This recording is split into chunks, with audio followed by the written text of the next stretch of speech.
সম্পূৰ্ণ এটা ৰাজনৈতিক হত্যাকাণ্ডই হৈ পৰিলে এতিয়া কাৰণ কিয় যিটো ঘটনা নেকি জয়ন্ত গোস্বামীৰ লগত হৈ আছিলে তেওঁলোকৰ সকলোবোৰ জীয়াই থাকিলে বা জীৱিত হৈ থাকি ওচৰত থাকিলেও তাৰমানে গোটেইখিনি তেওঁলোকৰ ধৰা পৰিব সেইটো কাৰণে ইয়াৰ পৰা বাহিৰ কৰি তেওঁলোকে ৰখাই থৈছে নহয় তেওঁলোক হত্যা কৰিছে কাৰণ কিয় জয়ন্ত গোস্বামী সাক্ষী তেওঁই আছিলে সেইটো কাৰণে গোটেইবোৰ সম্পূৰ্ণ তথ্যখিনি ওলাই পৰিব বুলি ভয়তে তেওঁলোকে এই কামটো কৰিছে কাৰণ কিয়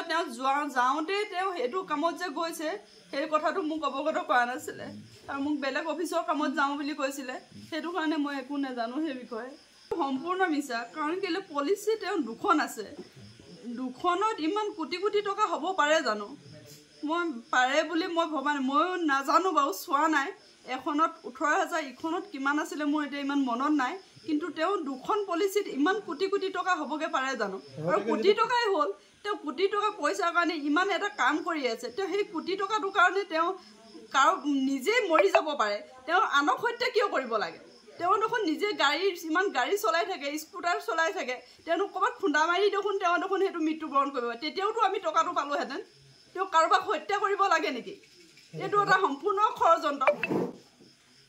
যদি টকাৰ কাৰণে মৃত্যু হৈছে কাৰোবাক মাৰিছে এইটোতো আপোনালোকে ভাবি চাওক হয়নে নহয় যদি টকা আমি ঘৰখনে পাবলৈ হয় মানুহজনক মাৰিব লাগে নেকি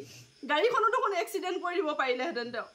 এজনলৈ ফোন কৰোঁতে বেংক মেনেজাৰক নাপালোঁ কিন্তু বেলেগ এজনলৈ ফোন কৰোঁতে তেওঁলোকে bank account number phone number সলোৱাটো গম নাপাওঁ বুলি কৈছে সলোৱা নাই বুলি কৈছে আমাক